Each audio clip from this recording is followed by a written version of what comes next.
Nabi panutan, Nabi Muhammad, Nabi kang pegatan.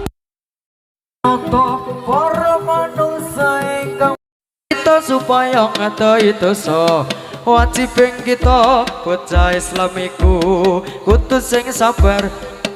sinau awet kang dingin ku bisa mengerti Allah pangeran ya Allah Rabbi. Di timur matahari mulai bercahaya, bangun dan berdiri kawan semua, marilah mengatur barisan kita, segala pemuda Islam Indonesia.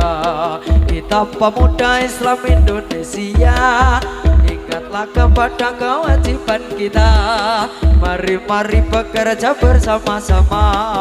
menjunjung agama Islam yang termulia. Dengan sungguh kita mencari ilmunya, supaya kita bisa unggul derajatnya di dalam dunia dan akhiratnya. Moga-moga bisa masuk surga.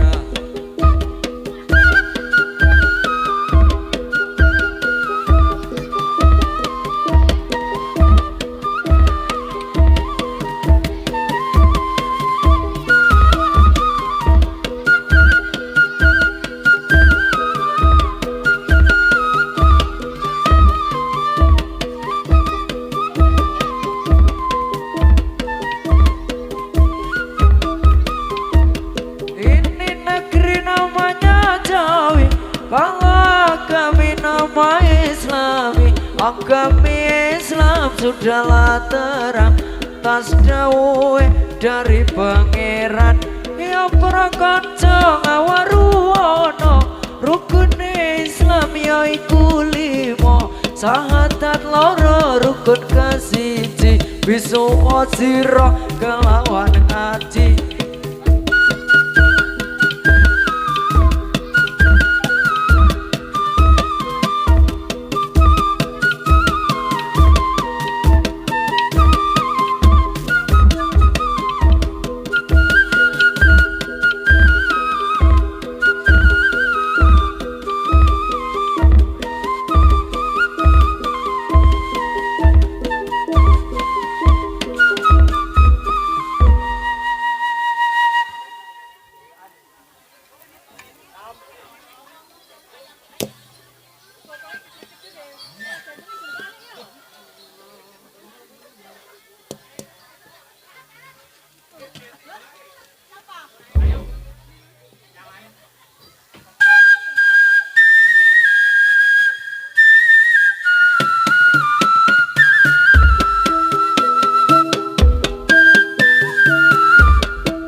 Allahumma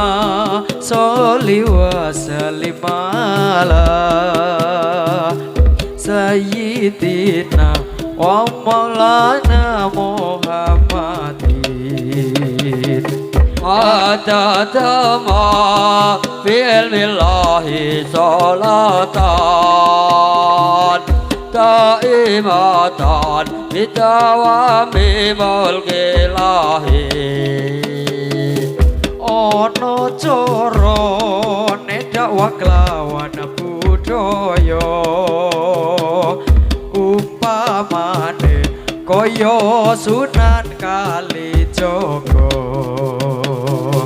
Pituture mlebu ati ora krasa, tutunan agama bisa diamalno. Allahumma sholli wa sallim ala sayyidina wa maulana Muhammadin adada ma fi ilmillahi salatan daimatan bidawami mulkilahi. kabukten rikala jaman semono akeh manungsa nyembah berhala banjur sadar laku musyrik ditinggalno padha derek ajarane wali saka Allahumma duh Gusti pangeran kula mugi paring rahmat dhateng badan kula lan mugi tansah paring pangapura dhateng sedaya lapat pribadi kula nadyan para wali songo sampun seda tuntunane diwaris para ulama ayo kanca padha sinau agama mugi-mugi Gusti Allah paring ridho ilahilah tulil firdausi ala walal aqwa ala naril jahimi fahabalita batawafi dunubi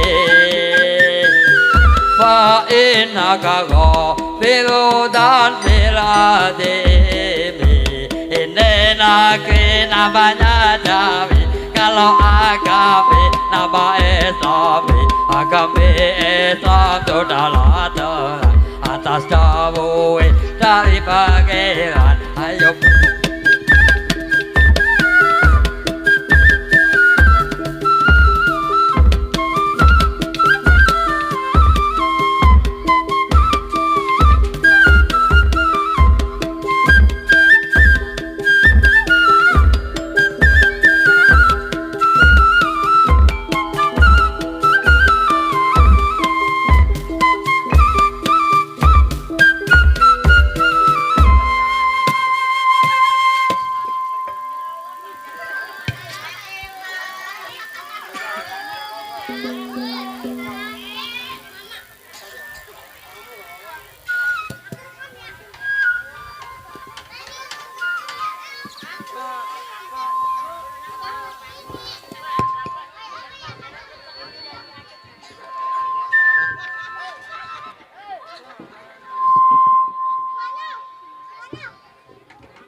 putong-putong sapa bisa amat weake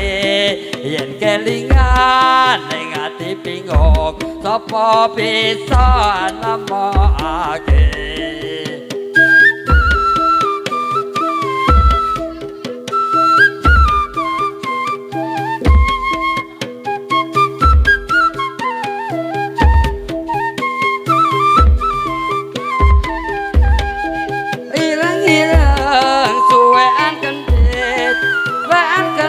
bating kelewet yen seneng saiki sengit yen sengit kok jejet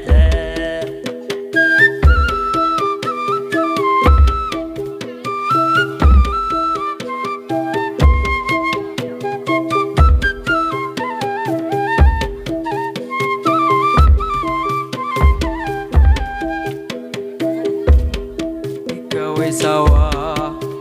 kepiye oleh banyoni durung wis dikawe susah durung mesti dadi lakune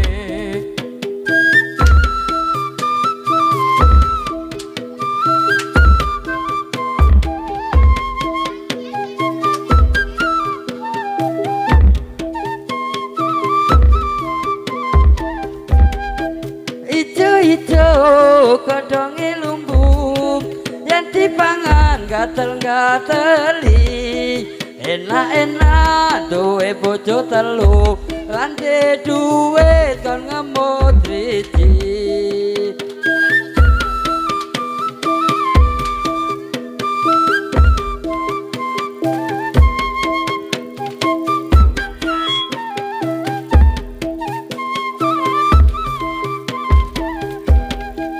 dari mana datangnya lintah dari sawah turun ke kali dari mana datangnya cinta dari mata turun ke hati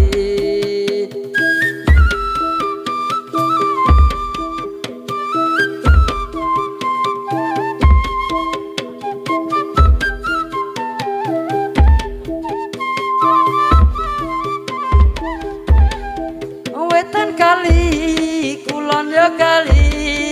tengah-tengah ono watune wetan kemati kulon yo kemati ditimbang padha abote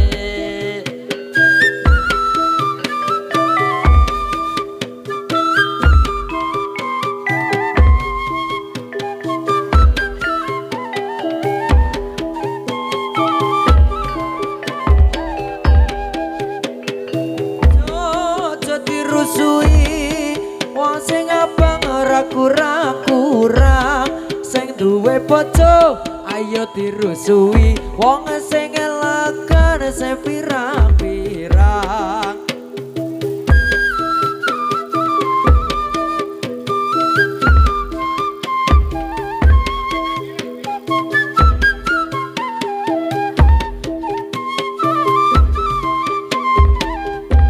ini negeri namanya Jawi kalau agami nama agami Islam sudahlah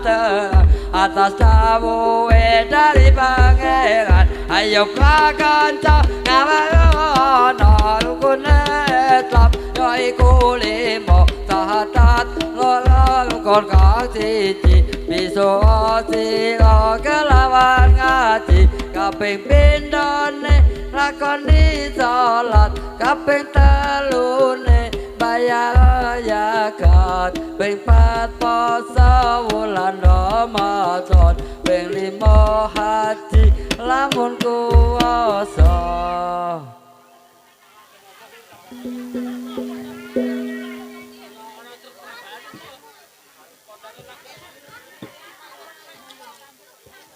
tinggi gunung kampung Melayu tarung melingkar di pinggir kali sarang burung di puncak kayu saya melihat terlalu tinggi mendong menjahit sarung benangnya ikal jarumnya putus putong hati en putong sapa sing ganti ngawaruwono pemuda Jawi nama Islami agami Islam sudahlah terang atas dawuhe dari pangeran ayo pakanca ngaweruhana rukun Islam yaiku 5 sahadat loro rukun kasiji bisa sira kelawan ngaji kaping pindhone nglakoni salat kabeh telune bayar zakat ping 4 poso ana ing wulan Ramadan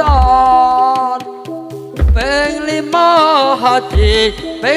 haji lamun kuwasa dina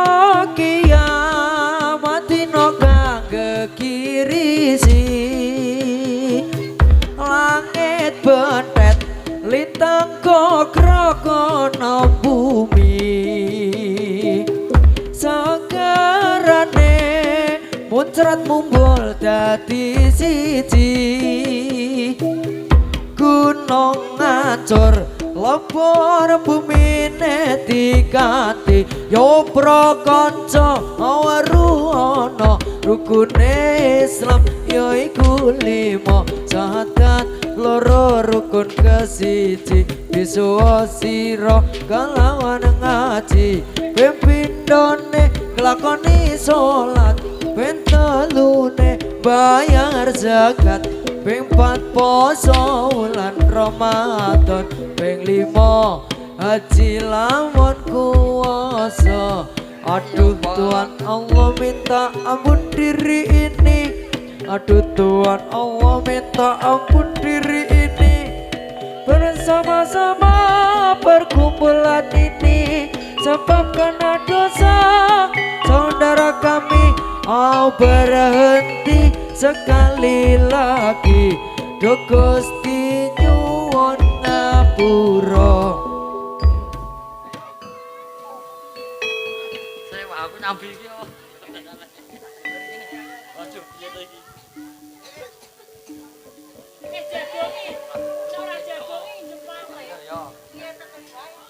Ya bakon ngawarono rukune Islam ya iku 5 syahadat loro rukun kang siji bisa sira kelawan ngaji kaping 7 ning lakoni salat kaping 3 bayar zakat kaping 4 poso wulan Ramadan ping 5 haji lamun kuwasa ayo para kanca enggal padha angupaya kanggo belane agama Islam ingkang kanthi luwih mulya saking apa kejaba saking agama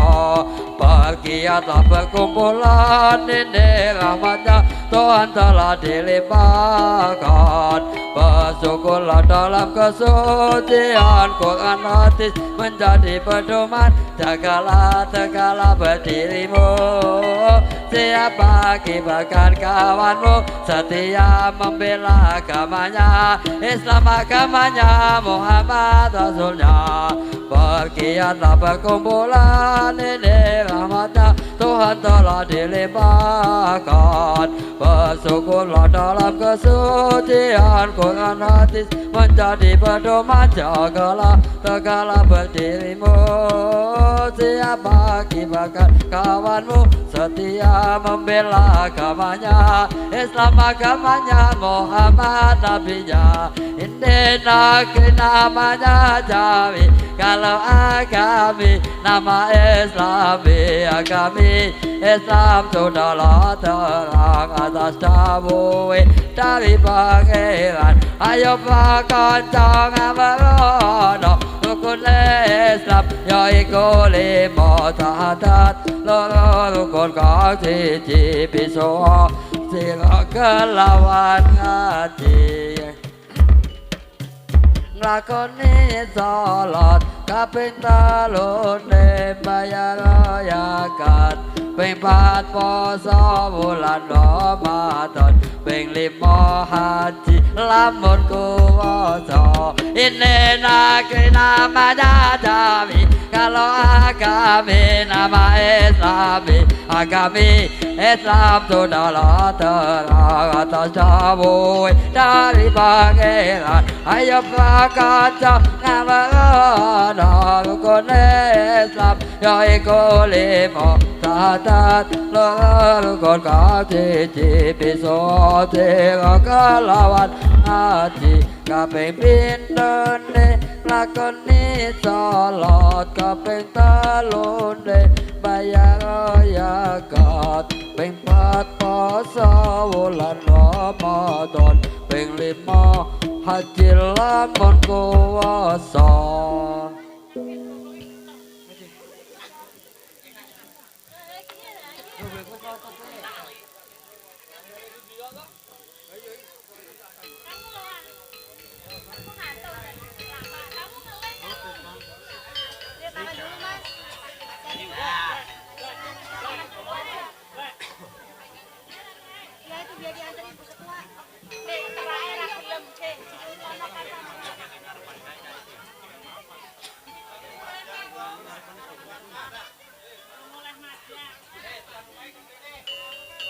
Panggilan kepada tuan rumah untuk datang ke tempat pentas.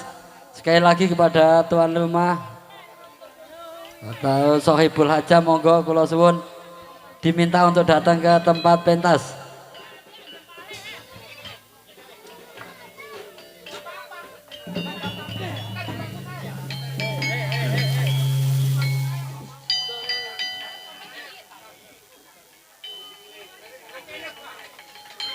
Aduh Gusti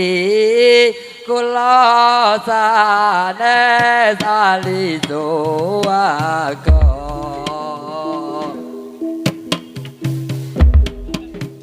ananging kula boten kiyat wonten neraka.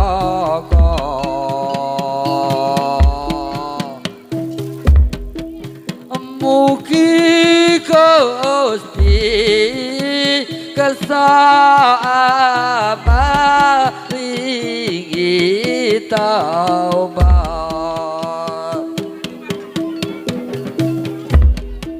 lan ngapunten dosa lampah ingkang lepat.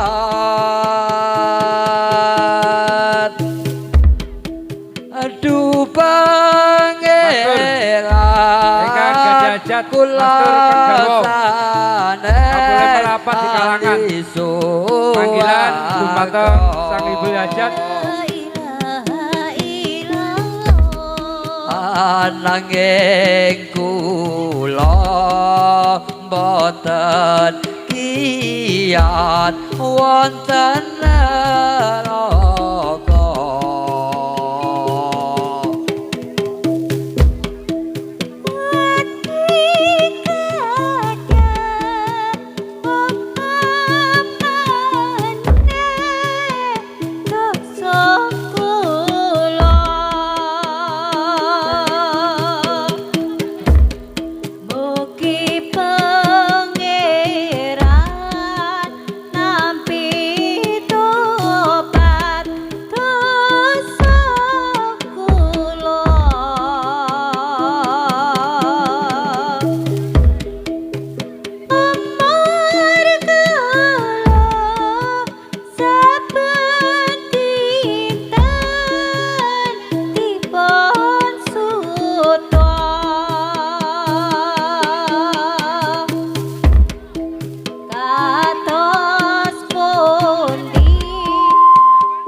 Mugi pangeran kersa nampi tobat kula.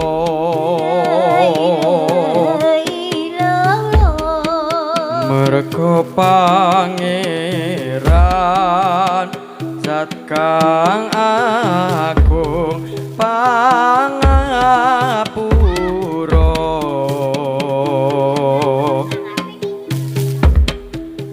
do pangeran kula sanes ali suwarga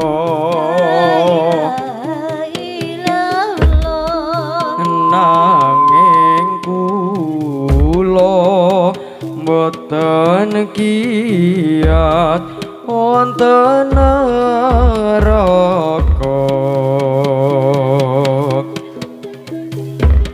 wati kathah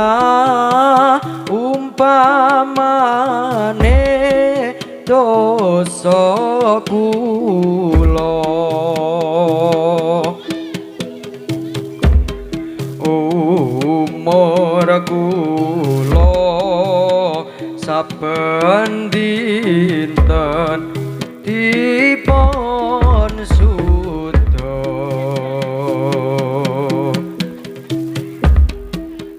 kados pundi sayat kathah dosa kula mugi pangeran kersa nampi tobat kula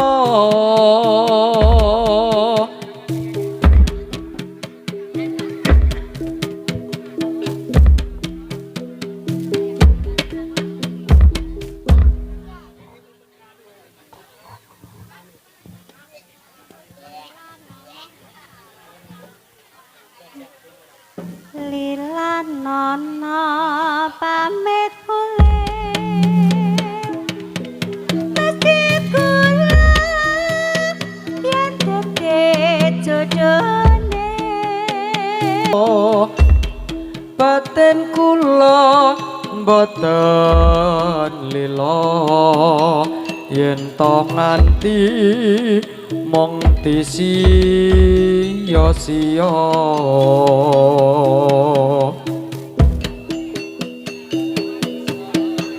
mene atur puji karya raharja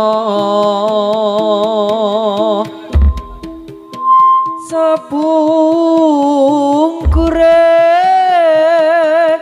aja lali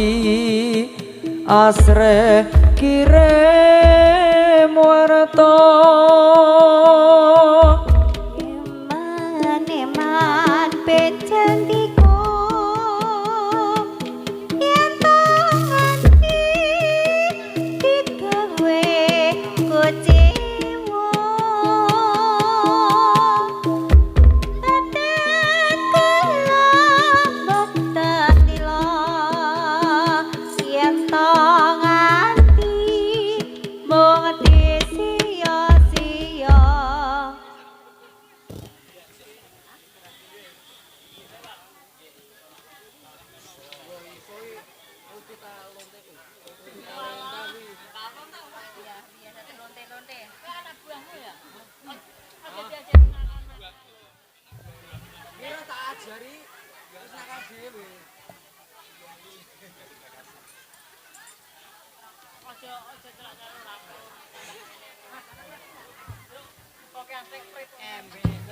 Mas Bagas Kendeng.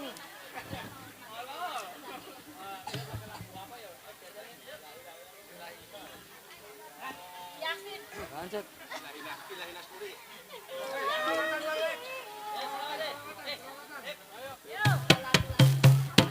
Ilahi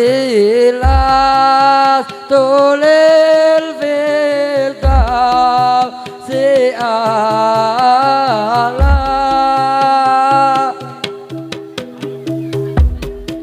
walal aqwa ala nail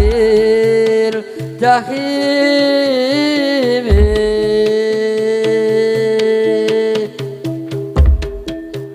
فهب لي توبة واغفر ذنوبي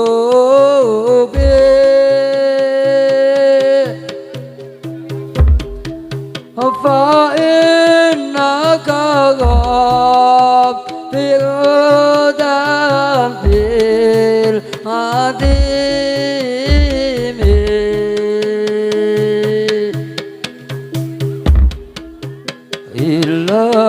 إلهي لست للفردوس أعلى